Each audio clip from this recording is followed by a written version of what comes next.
ঢাবিতে কবি নজরুলের সমাধির পাশে সমাহিত করা হবে হাদিকে।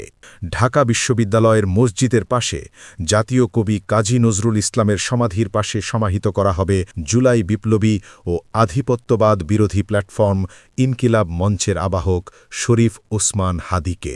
শুক্রবার সন্ধ্যায় ইনকিলাব মঞ্চ থেকে এক বার্তায় এই তথ্য জানানো হয়েছে। ইনকিলাব মঞ্চ জানায়, শহীদ ওসমান হাদিকে আজই ঢাকা বিশ্ববিদ্যালয়ে আনা হচ্ছে না। তার লাশ বহনকারী গাড়ি বিমানবন্দরে থেকে হিমাগারে রাখা হবে। সেখানে শহীদ ওসমান হাদিকে রেখে ইনকিলাব মঞ্চের কর্মীরা শাহবাগে এসে অবস্থান নেবেন।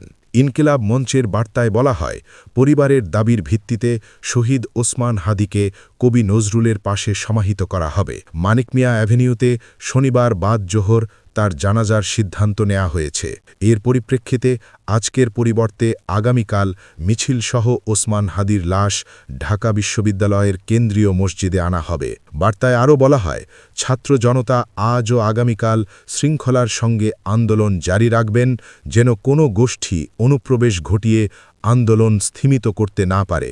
একই সঙ্গে সহিংসতা করারও সুযোগ যেন না পায়। ওসমান হাদির লাশ দেখার কোনো সুযোগ থাকবে না জানিয়ে ইনকিলাব মঞ্চ বলেছে, সবার নিকট শৃঙ্খলা বজায় রাখার এবং শহীদ ওসমান হাদির জন্য দোয়া পৌঁছানোর অনুরোধ করা হচ্ছে।